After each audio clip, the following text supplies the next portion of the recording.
क्या कहती हो ठहरो नारी, संकल्प अश्रु जल से अपने तुम दान कर चुकी पहले ही, जीवन के सोने से सपने नारी। Good afternoon ma'am. Good afternoon. जैसे कि मैंने आपको बताया था अभी कुछ देर पहले कि हमारे बीच रानी शिकोका मैम आएंगी। ये अपने कुछ लाइफ के एक्सपीरियंसेस आपके साथ शेयर करेंगे। जो ज़िंदगी आपने आगे जीनी है, जो डिफ़िकल्टीज इन्होंने देखी हैं ज़िंदगी में, उनसे आप कुछ सीख ले। जो ये आपको बताएंगे वो शायद एक पत्थर की लकीर साबित हो कि हाँ वो चीज़ें ऐसी हैं जो शायद हमें भी फेस करनी पड़ जाए ज़िंदगी में, जिसके लिए हम रेडी नहीं है, कैपेबल। तो देखो, आप जो भी हम करते हैं, जो भी अभी आपकी एज है, आप अभी लर्निंग स्टेज पे हो, बट इन्होंने ज़िंदगी देख ली है। तो इनसे रिक्वेस्ट की कि मैम आप प्लीज़ आएँ, हमारे बच्चों को थोड़ा मोटिवेट करें, थोड़ा सा उनको गाइड करें कि ज़िंदगी क्या है। पढ़ाई के साथ साथ आपको किन चीज़ों से अवेयर होना चाहिए, आप किन चीज़ों के बारे में समझें जानें, तो बहुत ज़रूरी है। तो हमारे पास यहाँ पे गर्ल्स ज़्यादा हैं, तो गर्ल्स के लिए बहुत अच्छी अपॉर्चुनिटी है कि आप जो भी मैम आपको बताएं आप उससे थोड़ी सीख लें और उनको ध्यान से सुनें। आपने कोई मैम से क्वेश्चन करना है तो आप वो भी बीच में कर सकते हो, उनकी हेल्प लेकर, उनसे पूछ कर। ठीक है, थैंक यू। मैं रानी शिकोका। सबसे पहले मैं प्रारंभ आज यहाँ पे बुलाया और आपके साथ बातचीत करने का मौका दिया।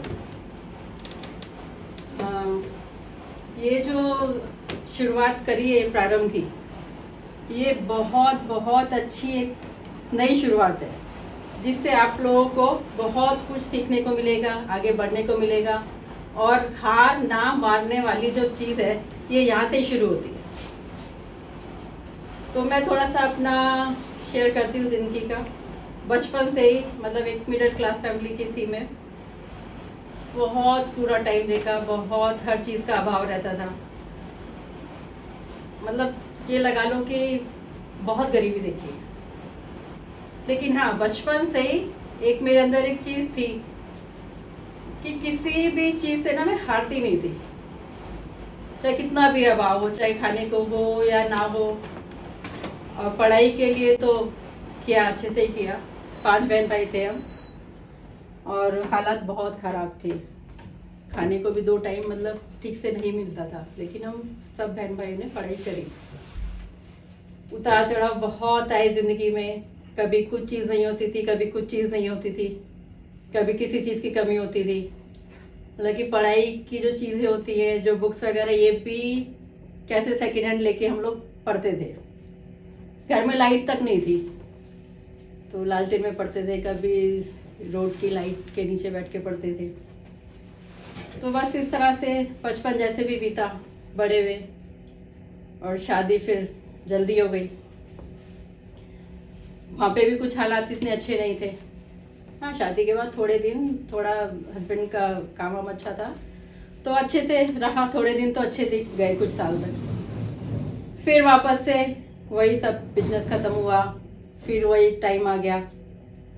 पर हार नहीं मानी कभी भी, बस कि चलते रहना, रुकना नहीं है। पूरी फैमिली की जिम्मेदारी मेरे ऊपर। जॉब करी, एक नहीं, एक जगह, 2 जगह, 3 जगह चेंज करती गई। इस तरह से करके बच्ची थी छोटी, एक बेटी मेरे पास। मतलब ये था कि जो हमने कमियां देखी ज़िंदगी में, जो जिस चीज़ का अभाव रहा हमें कि बच्चे को ना हो, तो उसके लिए मेहनत करी खूब, उसको कमी का एहसास होने नहीं दिया, उसकी पढ़ाई अच्छी करवाई। और दूसरी एक चीज़ और, मतलब आपके लिए जो आज का जो मैं आज आपके सामने खड़ी हुई ये बोलने के लिए कि परिस्थिति चाहे जैसी भी हो, कैसी भी हो, कितनी भी कठिनाइयाँ आए, कितना भी चुनौतियाँ आए, पर हार नहीं माननी है, बैठना नहीं है, बस चलते रहना है, रुकना नहीं है। कुछ तुम्हारे पास है, नहीं है, मिले ना मिले उससे फ़र्क नहीं पड़ता, लेकिन अपने मन को हमेशा मजबूत रखना है। हार के बैठ नहीं जाना है। हार के बैठना होता तो मैं भी बैठ जाती। पूरी जॉइंट फैमिली थी, सब लोग थे, सबको जैसे भी पाला संभाला, सब किया मैंने। हस्बैंड का काम खत्म हो गया था। तो आपसे मुझे यही कहना है कि हार नहीं माननी है, चलते रहना है। और पढ़ाई इन सब चीज़ों के लिए बहुत ज़रूरी है, इसके बिना तो आप आगे बढ़ नहीं सकते। पढ़ाई, ये ज्ञान ही एक ऐसी चीज़ है जिसे कोई छीन नहीं सकता। धन चली जाएगी, दौलत चला जाएगा, सब कुछ चला जाएगा आपका, लेकिन ये जो ज्ञान है ये आपका हमेशा आपके पास रहेगा। और इसके चलते आप किसी के आगे कभी ऐसे झुक नहीं पाओगे, ये आपको हमेशा सर उठा के चलने की प्रेरणा देगा। तो इसलिए पढ़ाई तो बहुत ज़रूरी है। और जो भी मतलब ये सर ने शुरू किया है प्रारंभ का, ये कुछ सोच समझ के बहुत, और ये हमेशा कुछ ना कुछ बच्चों के लिए नया करते ही रहते हैं। और जो भी बच्चे यहाँ से जाएंगे तो कुछ ना कुछ बन के ही रहेंगे। और आप भी यहाँ से जाओ, आपके सामने भी, आपकी ज़िंदगी में भी जो भी आपके सामने आए, कोई बच्चे आए, कुछ भी, आपको भी उनको यही सिखाना है। ये नहीं कि आपने अपना कर लिया, आपका जॉब हो गई और बैठ के चुपचाप से, नहीं, इस चीज़ को आगे आगे और आगे बढ़ाना है, बैठ नहीं जाना है। और दूसरा एक चीज़ मैं अपनी ये बताती हूँ कि हेल्थ इश्यूज मुझे बहुत ज़्यादा है, बहुत प्रॉब्लम है, चलने में फिरने में मेरे को घुटनों की प्रॉब्लम है। लेकिन सर भी जानते हैं और बहुत मतलब जानते हैं सब लोग कि मैं कभी बैठती नहीं, कभी मैंने हार नहीं मानी, चाहे मैं चल पा रही हूँ नहीं चल पा रही हूँ। आज की डेट में मैं घर में अकेली हूँ और प्रॉब्लम बहुत ज़्यादा है, घुटनों में भी है और बहुत सी चीज़ें हैं। अभी 5 महीने पहले आज ही के दिन मेरा एक्सीडेंट हुआ था, मेरा पैर फ्रैक्चर हुआ, मेरा ये फ्रैक्चर हुआ, हाथ पूरा ऐसे लटक गया था और अकेली थी मैं सड़क पे। लेकिन हिम्मत नहीं हारी, अकेली, मतलब इतने लोग थे, सब अपना देख देख के चले गए, मैं अकेली उठी, खुद हॉस्पिटल गई, चल भी नहीं पा रही थी, रिक्शा में भी बैठी। और मैं इसलिए ये बता रही हूँ कि मतलब चाहे पढ़ाई से तो आपने मजबूत होना ही होना है, लेकिन शरीर से भी मजबूत रहना है। दुख सुख तकलीफ कितनी भी आए, पर ये नहीं है कि बैठ गए घर में, नहीं, हिम्मत करके आगे बढ़ना है। और बीमारी को लेके, कुछ प्रॉब्लम को लेके, छोटी छोटी तकलीफ को लेके बैठना नहीं कि अब हमसे हो नहीं रहा, हम नहीं कर पाएंगे, हमसे नहीं होगा, नहीं कर पाएंगे, नहीं हो रहा, ये तो अपने डिक्शनरी में से निकाल के फेंक दो कि हम ये चीज़ नहीं कर सकते।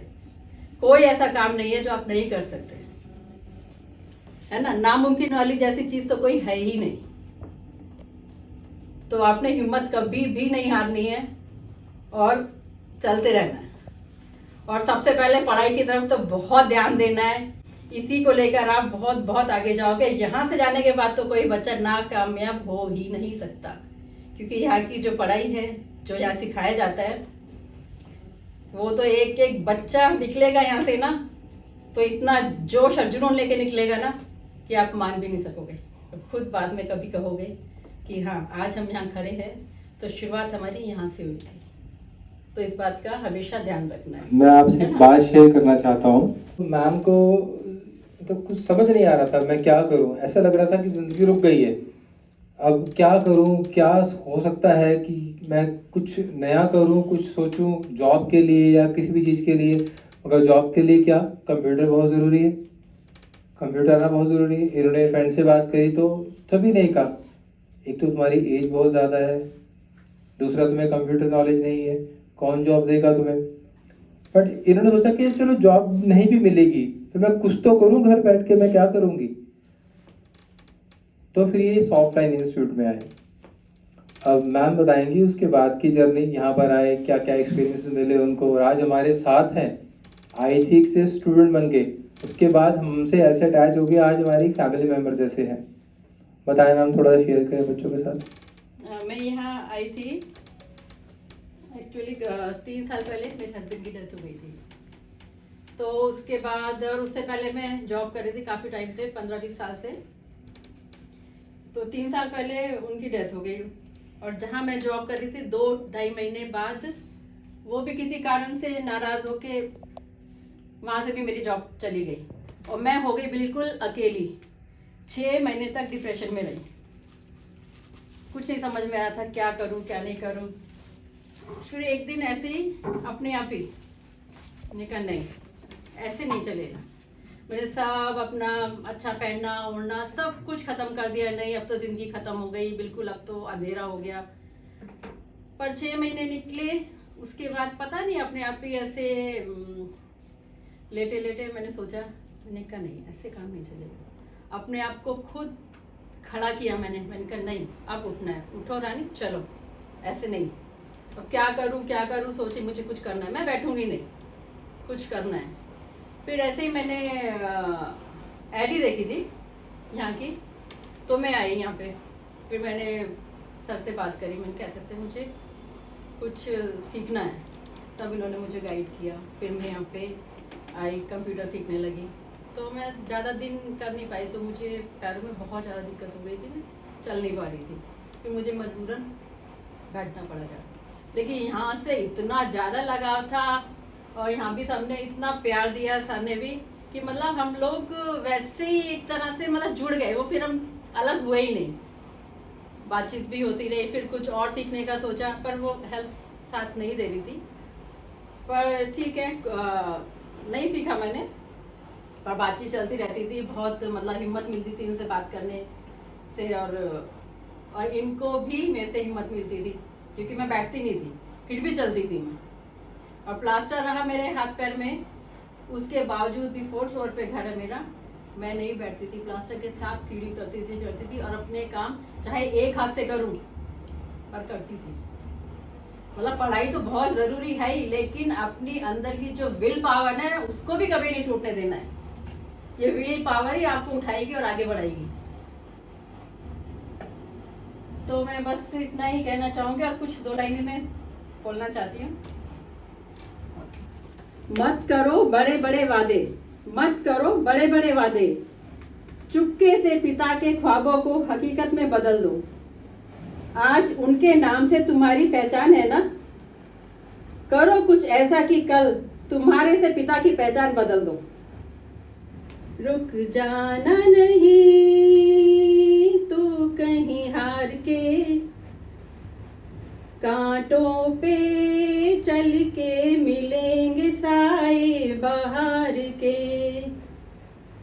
ओ राही ओ राही ओ राही ओ राही ओ राही ओ राही ओ राही ओ राही,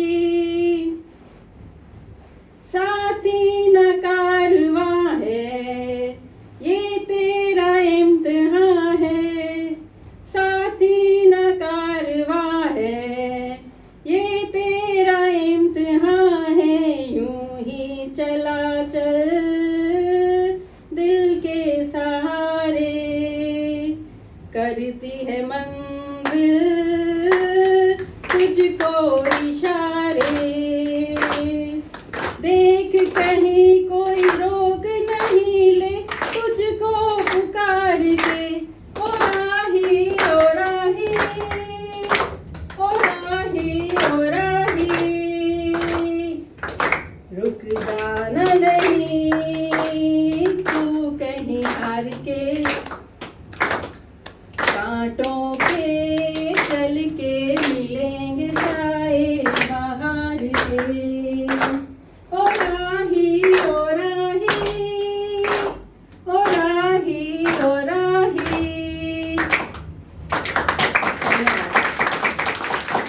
बताओ कि कुछ आज मिला आपको?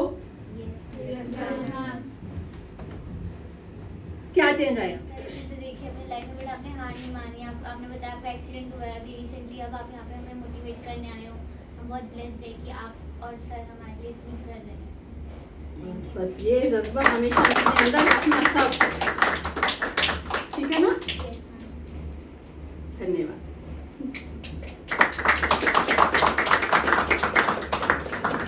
सारी बातें बताई अपने लाइफ को लेकर, अपने जो भी इनके एक्सपीरियंस रहे, और आपको समझ में भी आया होगा कि लाइफ सच में इतनी इजी नहीं है। बट मैंने इनको देखा जिंदा दिल इंसान। कभी मैंने इनको, कहते हैं ना कि कभी कोई आता है बात करने के लिए, मिलने के लिए, वो अपने दुख दर्द बताने शुरू कर देता है। होता है ना ऐसा, कभी कोई ऐसे बहुत टाइम मिलता है, वो अपने तकलीफें ज़्यादा बस शेयर करता है, ऐसा हो गया, वैसा हो गया, ये हो गया, वो हो गया। बट मैम ने कभी ऐसा नहीं किया। इवन जब हमको कॉल करते थे पूछने के लिए कि मैम आप हेल्थ कैसी है, आप कैसे हो, आपका एक्सीडेंट हुआ था, सर मैं तो आराम से बैठी हूँ, मैं तो ये खा रही हूँ, मैं तो वो खा रही हूँ, मैं तो यहाँ घूम रही हूँ, मैं तो वहाँ चली गई थी। देखो कभी भी, और हमें थोड़ा सा मोटिवेशन मिलता था कि यार देखो वाकई में कितनी हिम्मत है इनके अंदर, कितनी हिम्मत है इनके अंदर। आज छोटी सी चोट लग जाए आपको, आप 3 दिन तो ऑफ ले लेते हो, सर ऐसा हो गया वैसा हो गया, मैं 3 दिन 4 दिन नहीं आऊँगी, मेरा एक्सीडेंट हो गया, क्योंकि इनके पास वो ऑप्शन ही नहीं है अब ना। तो ये क्या करेंगे, क्या करेंगे? आपके पास ऑप्शन है, आप घर बैठ जाओगे, मम्मी सपोर्ट में करेंगी, डैड सपोर्ट करेंगे, हाँ बेटा ठीक है, थोड़ा सा रो लोगे तो और भाई ठीक है, सर को बोलूँगा 4 दिन की छुट्टी और दे दें, मगर आप टाइम खराब कर रहे हो। अगर होता है ना ये मैम को सिर्फ प्लास्टर चढ़ा, तो मैम ने वेस्ट नहीं किया टाइम को। जब भी ऐसा कुछ हो, आपके पास टाइम हो, तो आप बुक्स पढ़ो जो आपको बहुत नॉलेज, बहुत ज्ञान देंगी, या अपने कोर्सेज की बुक्स पढ़ो, जो आपके स्कूल की बुक्स है उनको पढ़ो। टाइम मिल जाता है, समय मिल जाता है कि हम आगे निकले और बहुत कुछ ज़िंदगी को सीखें, समझें। किताबें बहुत कुछ सिखाती है, बड़े बड़े राइटर्स हैं, उनकी पूरी की पूरी जीवन गाथा उसमें है, आप उनको पढ़ो कि उन्होंने कहाँ से शुरुआत की थी और आज कहाँ है। ठीक।